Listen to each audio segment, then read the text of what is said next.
we're about to get started with the first topic of today, and that is something Gavin and I have been not even discussing amongst ourselves. We kind of chatted about it, and then we were like, no. Let's save this conversation for the podcast. Let's save it for the people. And that's Kyle Kulinski getting called out by Mike from PA. Honestly, perfect timing. We already had both of them booked. Yeah. Isn't that crazy, bro? The story we're about to be talking about features two people that will be a guest on this platform, on this podcast, within the next week or so. So make sure to subscribe, guys, because whatever you think of our thoughts today, whatever you think of our, ramblings in the current moment, we're going to be discussing this one even more with the people in question in just a matter of days. So super excited for that. Should we just start with the Mike from PA tweet in question, Zach? Yeah, absolutely. Let's dive right in. All right. So Mike from PA took to Twitter a little bit feisty, man, a little bit angry. I was kind of surprised to see this because I guess, I didn't necessarily think Mike and Kyle were friends, but I didn't think there was any beef there either. And Mike really came out of the gate angry. So he says, "What the hell are you doing?" at Kyle Kulinski, tags the man. These people hate us. There's no such thing as a liberal leftist alliance that does anything but discredit us in the eyes of regular people. It never works. I'm happy to discuss this with you at any time. And as you see here, there's a screenshot from a recent interview that Kyle Kulinski did on Project Liberal. We're going to be taking a look at some of that interview here in a second. But Mike from PA was not too happy about this. And as you can see here, he paired the screenshot with a recent tweet from that exact account, Project Liberal, who I didn't even realize has a podcast, but apparently they do. And this is a meme they shared, basically saying that Bernie and MAGA both have terrible economic takes. And that kind of unites. That's what's actually uniting the populist left and the populist right. So what do you think about that, Zach? Yeah, listen, I think to give Mike from PA a fair shake, he's kind of like me in the sense that like he'll always just kind of get a little scrappy, especially with a big account. He doesn't care. He's trying to get engagement. He wants Kyle to respond to him. He wants to have that conversation. I don't really think that Kyle and Mike from PA are going to have beef after this per se, but I do think it opens up a good conversation to have, right? One of the things that we have been, mildly critical of Kyle for is taking too long to kind of come around to decide, hey, these people aren't actually on our team anymore, right? He gave Jimmy Dore a lot of benefits of the doubt. He gave Cenk Uygur a lot of benefits of the doubt. He gave Anna Kasparian a lot of benefits of the doubt. He gave Joe Rogan a lot of benefits of the doubt, right? A lot of people, they're sensitive to that now. They're like, are you going to be willing to call out these other people that are around you? I think what's more interesting about this is having the conversation is, should we treat people who are hypercritical of the left from a liberal position the same way, excuse me, that we respond to people who are hypercritical of the left when they go towards more of a right-wing pivot, right? And I disagree with Mike from PA that it never works, but I can see where his frustration arises from. Like, I didn't watch this because I thought it was going to be a total snooze. I had no real interest in it until Mike from PA tweeted about it. I didn't really care about anybody that would call their podcast Project Liberal. I'm like, oh boy. But what I do think is Kyle's mentality in this scenario that I do agree with, or I can at least see where he's coming from. He's trying to reach their audience. He doesn't really care about what either of these two guys think on their show. He's trying to reach people who he thinks, oh, you guys care enough about politics to tune into a show called Project Liberal. Let me see if I can play on your liberal sympathies and turn you into more of a progressive leftist. How successful that will be with people who are deeply entrenched, I don't know. But that would be my thoughts. What about you, dude? Yeah, it's interesting. I think for the most part, you're probably on point there. It's interesting too, because this is kind of the mirror conversation that we've been having with TYT, right? TYT has chosen to pander to MAGA and to the right wing, and seemingly, at least based on what Mike from PA is accusing, Kyle is kind of going the other route, which is to appeal more to and pander more to mainstream liberals. And it's interesting, I don't think that we should shy away from having a conversation about which strategy is more effective at this point. But, it is a really interesting discussion to have in that sense. And, I think that I I think that this conversation, ultimately my biggest issue with it, the one that Kyle had with these Project Liberal guys, I watched the whole thing. I thought it was a perfectly fine conversation. I guess the biggest issue I had with it is that there wasn't really that much of a contrast made between the ideologies of Kyle and these liberals.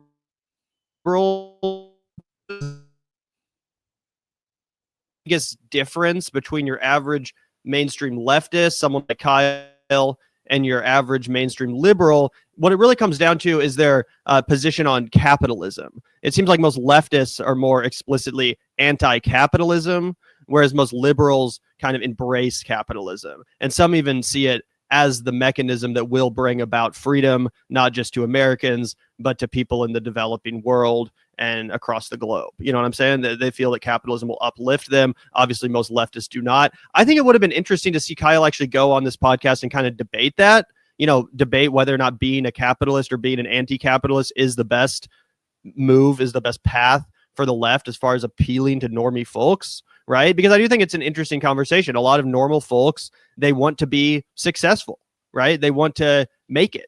They want to, again, succeed in the world that we live in. And that's a capitalist world.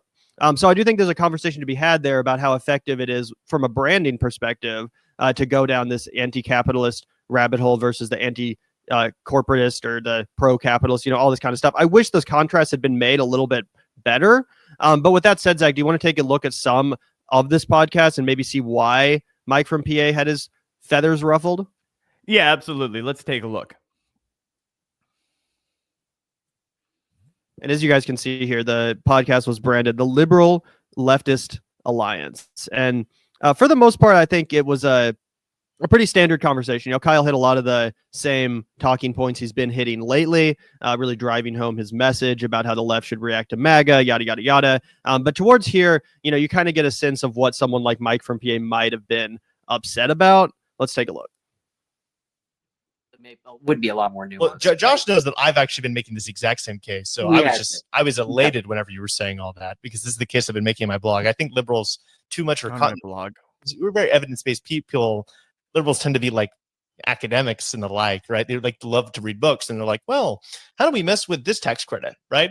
Right. And that's not a compelling story for most people. Most people, you're not going to sell nuances and pragmatism, evidence-basedism to normal people, and it doesn't need to be that complicated either. I don't think that we have to lie and say everything is because of the capitalist billionaire class. And I think that's where you start getting a little bit too reductive, where people do this anti-business populism as if everything that's bad for businesses is good for Americans. I think we probably all agree that it's a little bit more complicated than that. But I think what you said is actually almost exactly correct. You could do an anti-special interest group populism. The game is rigged in 1,000 different ways by 1,000 different groups. And the big problem is the political system and the entrenched political elites, which protect those institutions, which allow us to consistently get ripped off, right? Can we pause it for 1 second? Means by the Hospital Association. How different is this than the argument that a guy like Spike Cohen would make to us about how it's a really crony capitalism that's the problem, right? That's crazy that you're listening to this wannabe Matt Iglesias kid come out here and essentially make the case that libertarians make. They're like, really it's just the powered-ons. It's just these few fat pigs up top. If we get rid of them, then we'll have all these snappy, well-dressed Silicon Valley types in power. And those guys love data, right? Like they're looking out for regular people. The normies are just too stupid to figure it out. Yeah, I'm sorry, but after like 30 seconds, I fucking hate this guy. I'm sorry. I don't mean to I'm sure you went to Georgetown, and I'm sure you have a trust fund, and I'm sure that, I would probably have to make cocktails for you at some point in my life, but I would hate you from the moment I saw you, the moment you opened your fucking condescending mouth. That's how I feel about this guy immediately. Yeah, 100%. And you're totally right that at a certain point, liberals begin to sound exactly like libertarians when it comes to their pretty aggressive defense of capitalism. It's wild. So let's take a look here. And again, I think there's an interesting conversation to be had just from a branding perspective, a strategic perspective when it comes to the, anti-capitalist stuff. But again, let's hear this out some more. The Doctor Association, the realtors, the oil and gas lobbyists. You can go down the line of all the different lobbyists, and they're all getting something. That's why they keep sending money into the system. And a lot of politicians don't want to change that system because they're currently sitting on top of it. And they know if it's changed, they might not be on the top anymore. Yeah, the rent seekers.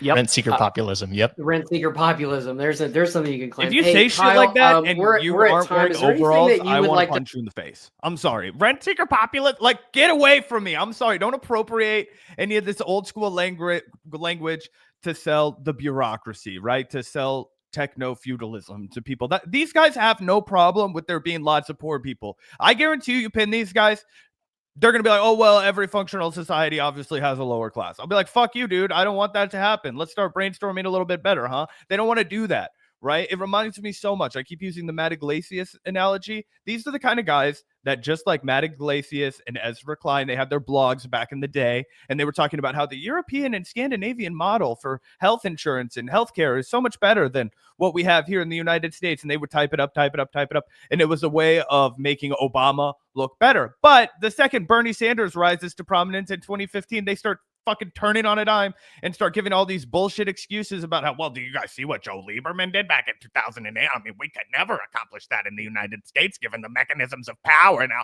I agree with you on paper, but in practice, that's just not going to be feasible. That's the kind of shit these guys are going to immediately say. So I do understand the frustration of Mike from PA, especially if he bothered to watch this, because I would be pissed off myself just after listening to these guys yap. For how long did you say this goes? 40 minutes? This is like over an hour long. Yeah. Oh, yeah. To plug to our audience, you're way bigger than we are. So I'm sure everyone's aware of you, but if they want to follow you or if there's anything you want to tell them, floor is yours.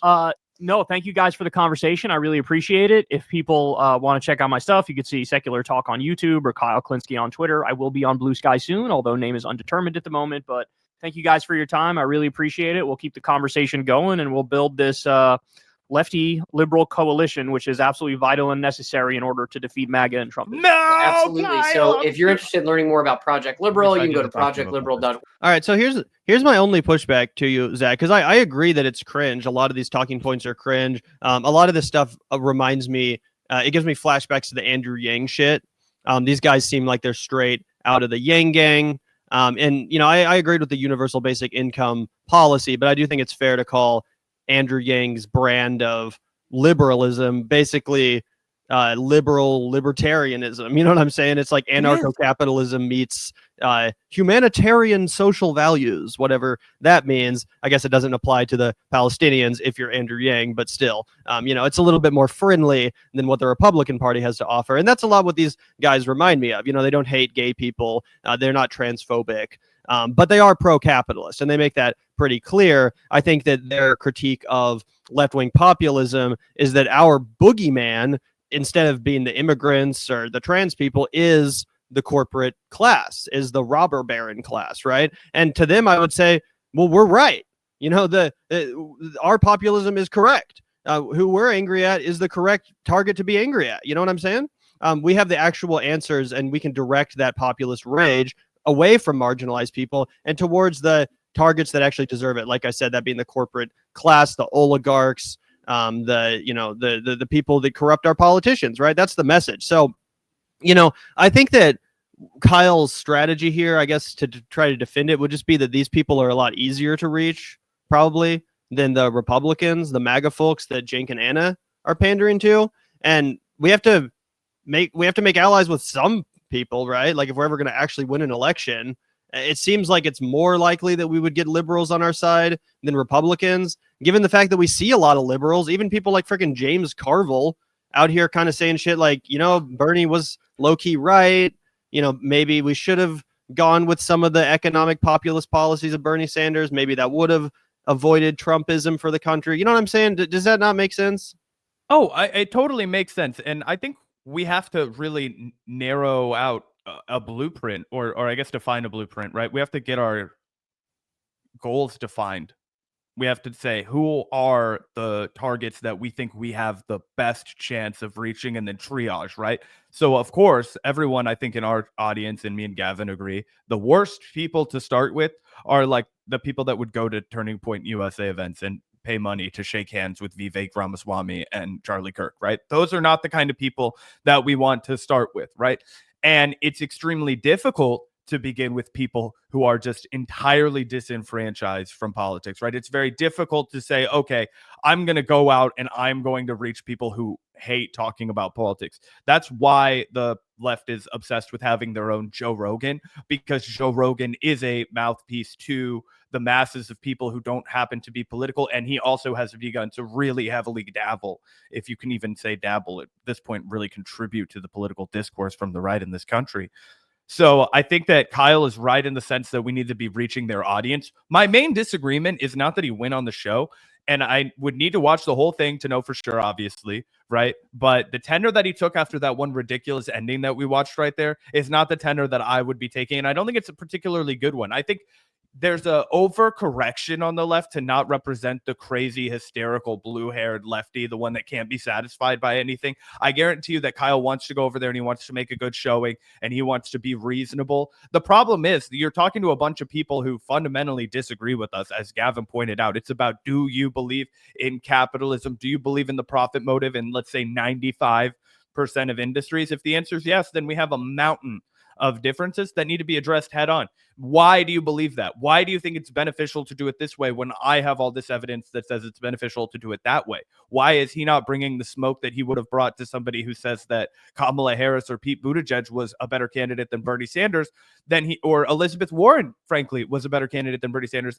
He was so articulate. He was willing to take the bull by the horns and wrestle it to the ground. I don't see that in that exchange that we just watched. Maybe there's more of it in the long form interview. Yeah, like I said, my major critique of that interview is that it was not more of a contrast of ideologies. I actually think that would have been quite interesting. It would have been more worth listening to. As someone who watches a lot of secular talk, as much as I love Kyle, I didn't really get much new from that interview. It might have been a good introduction to Kyle for people in their audience who have not seen any secular talk, so I understand that. But still, I think that if we're going to have this alliance, between the left, the real left, and pro-capitalist liberals, I think we should at least hash out the differences between said ideologies. We shouldn't gloss over them. But that being said, I mean, I still think it's fair to say, like, we're not going to elect a Bernie Sanders type candidate to office ever if we don't reach out to people that are kind of more traditional normie Democrats and liberals and try to radicalize them, try to push them to the left. Because I just don't think there's enough people in this country that identify as an anti-capitalist leftist to get the job done. That's just not a voting block that single-handedly could get anyone into power or even get a ballot initiative passed or really anything when it comes to an actual Democratic vote. So you know what I'm saying? Like that's the only thing you understand. And I do feel like even the worst liberals, if Bernie Sanders had won the nomination, they would have voted for the Democratic nominee, even if it was Bernie, right? Even like the David Pakmans and the Project Liberals and all of these kind of examples of just your cringy mainstream liberal, they would have voted for Bernie if he had been the Democratic nominee. I don't think you can say the same thing about a lot of the people that TYT is reaching out to, for example. Jake and Anna think they're, let's make friends with Charlie Kirk and Glenn Beck and Patrick Bet-David. If someone like Bernie Sanders ever became the Democratic nominee, those people, Glenn Beck, Patrick Bet-David, Charlie Kirk, etc., they would go into overdrive making propaganda against the left, against that candidate, against that Bernie Sanders style movement.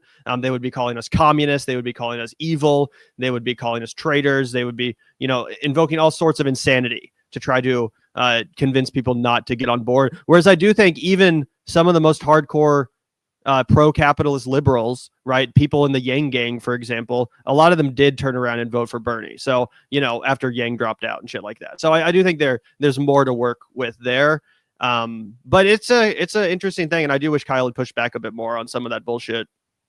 No, I think you make a great point, right? And it reminds me a lot of my time in, business world, reminds me a lot of my time working in nonprofits that were heavily financed by businesses, and the real disillusionment that I had, which was I wanted to do something that would both make me money and make me, safe and sound, right? I did not want to have to worry about fucking making a living my whole life, not out of like real greed, but just out of everybody. I feel like it's a really common thing. Everybody, when you're like 20, you're like, fuck, I'm going to have to provide for myself. I want to make sure I can do that. And I also didn't want to feel like a piece of shit all the time. So I was like, how could we do startups and non-for-profits? Got really involved in that world and realized that you can't, right? You just take money from the Waltons and pretend that you're doing good things to launder the reputation of all the bad things that are actually being done. That's what happens, right? But I remember I had this boss named Heath, right? And he was like the only guy that I'm pretty sure kept my ass employed because he really liked me. He was a cool guy. He let me drive his truck sometimes. I remember thinking that he was like super fucking cool. And he confessed to me one time when we were talking about politics that he wouldn't say it around the startup office because there was only like 10 people that worked there. He was like, but yeah, I'd fuck with Bernie, man. He was like, I could rock with that guy. He was like, college is fucked, man. He was like, I'm still paying that shit off and I have a great job. He was like, it's bullshit.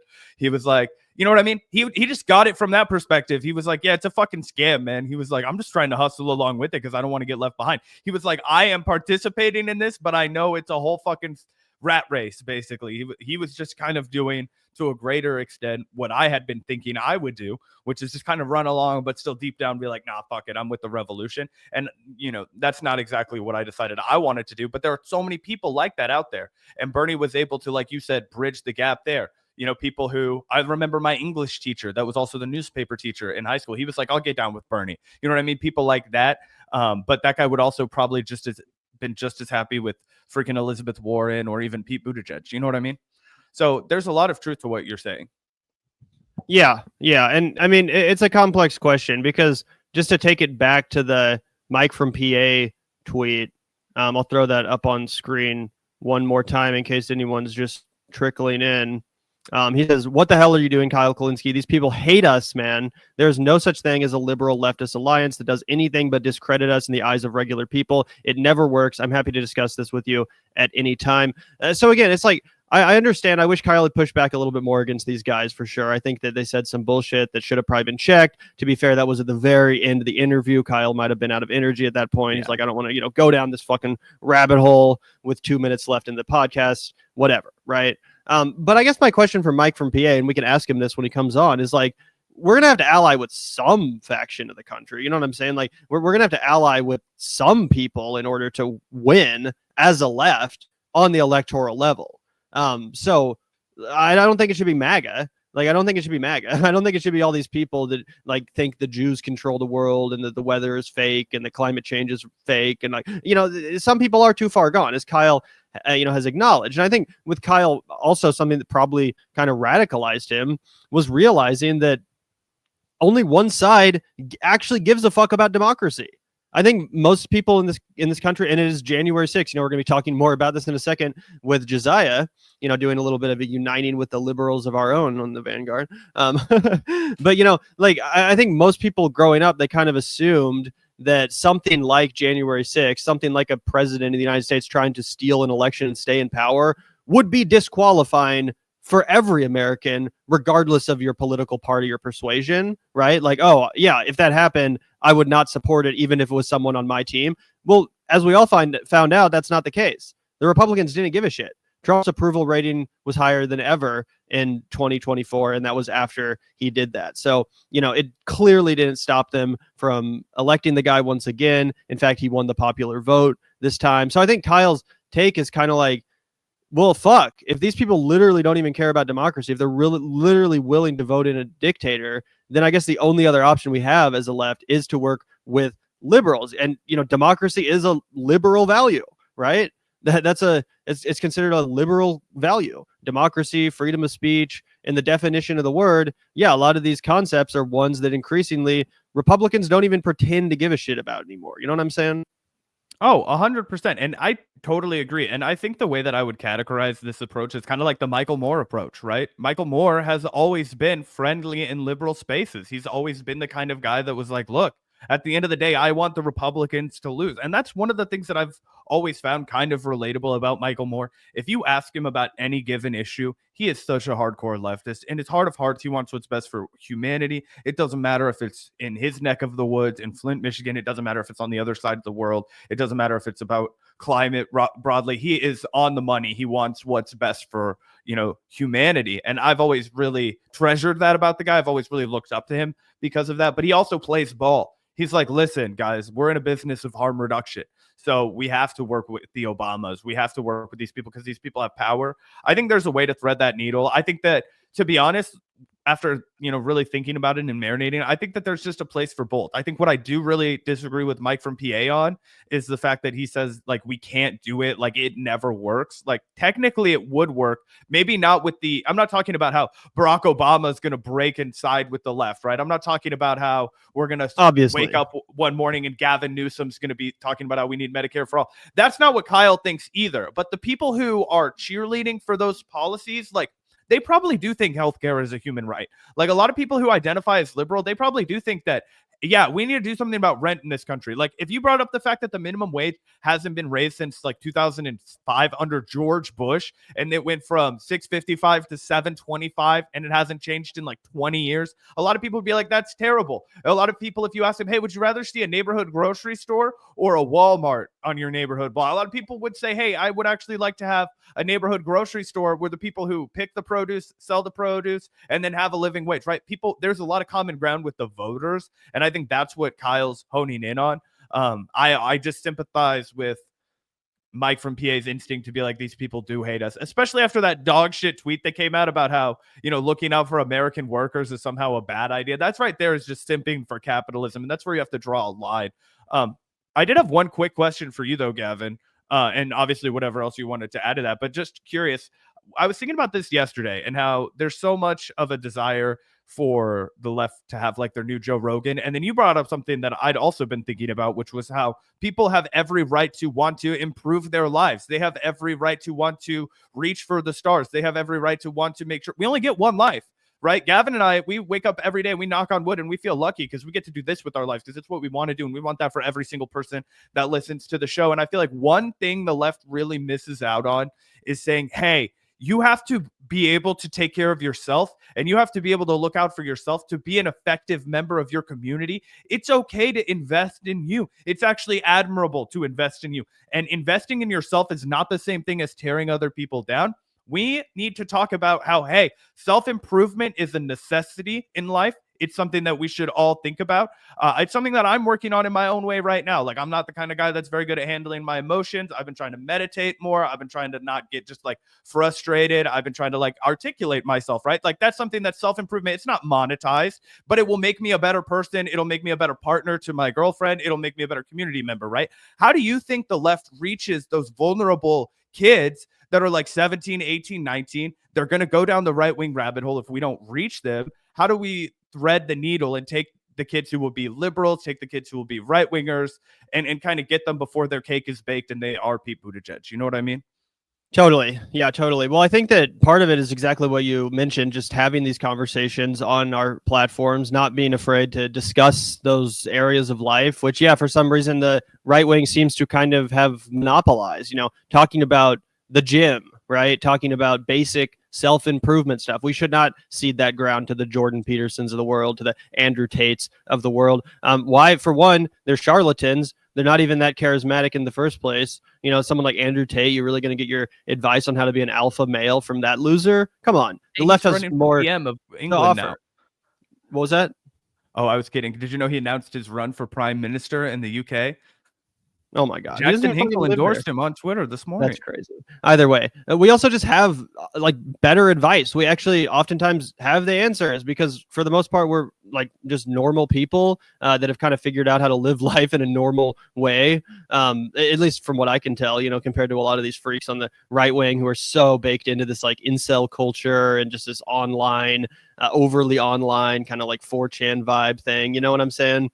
I think we should definitely have the conversations more and we shouldn't be afraid to actually to talk about this stuff. I kind of lost my train of thought, but no, you're fine. I think that's something that we should really prioritize more in 2025 because that is how you convert people from all demographics at the same time, right? Here's one thing that I realized. I was watching this guy. He does, it's called Gary Economics. I haven't really decided how I feel about it yet, but I try and keep an eye on like finance YouTubers. And one of the things that I really like about this guy is he always underscores the fact that the deck is stacked against you. He's like, I've worked in high volume trades. It's the 1% versus the 99%. Here's how you can wiggle on the margins. Here's how you can make your own living. Here's how you can, he's like, here's when home prices are going to go up. He was like, they're never coming back down. He was like, it doesn't matter if interest rates go down. Like those kinds of videos that it's like, it is savvy to relate to people on those who have those general questions, right? And I feel like there's not enough of the left even doing that, right? Like, oh, understanding interest rates, understanding like just 100%. how to be a regular person that goes through life and understands your own finances, because it's like, yeah, I'm not going to invest my money in a bunch of horrible shit on the stock market, even if I think it's, you know, going to be a long-term investment to invest in Raytheon. As a lefty, I don't believe in that, right? But there is something to say like, hey guys, it is important to invest in your 401k. It is important to make sure that you have a retirement plan. It is important to think about what you are going to do to protect yourself and your family so that you can be the kind of community member that looks out for everyone instead of being the community member that ends up needing a little bit of help from everyone. You know what I mean? Yeah, totally. And that's kind of what I was sort of getting at when I was like, we shouldn't lean too far into the anti-capitalist label as a left-wing movement when we're like talking about branding and stuff. Like, I am deeply anti-capitalist. Like, on a foundational level, if you want to get in the weeds, as my ideology goes, I'm probably like an anarcho-primitivist, you know, throw back to our Noam Chomsky conversation, right? I think that if we really wanted to save the world, if we really wanted to save humanity, we'd almost have to go back to like a pre-industrial, pre-capitalist society. But that isn't going to fucking happen. That isn't going to fucking happen. Most people know that, and they do kind of understand that if, you know, a modern day candidate, someone who's actually running for office, is running as a just straight up anti-capitalist, it can kind of, don't you think it can kind of make them seem like an edgelord or something? Like, people are like, well, we know that capitalism isn't just going to, you're not going to like vote to remove it. Like, it's literally the foundation of the structure that everything is built upon. So it almost kind of seems unrealistic to just your average Joe who's out there deeply enmeshed in our capitalist world to hear from someone running for office that, oh, I'm an anti-capitalist. I'm gonna tear all this down. Like, what does that even mean? Like, what are you gonna fucking replace it with? We're all gonna be living on communes. What are we gonna return to the Native American days of tribes and teepees? Like, what the fuck? Like, to most people, it doesn't really make sense. So I do think that from a branding perspective, we should keep that in mind. And you're right, we should also balance that with the discussions about self-improvement and you know, talking about ways in which you can succeed in our you know, economy, ways that you can start a small business like Zach and I have done without exploiting anybody, right? And how you can actually foster community that way for yourself and for the people around you. And how that's not something you have to be ashamed about, right? I'd hate for people to think that, oh, I became successful, I'm doing something I love, and I should feel bad about it. No, that should not be the message from the left either.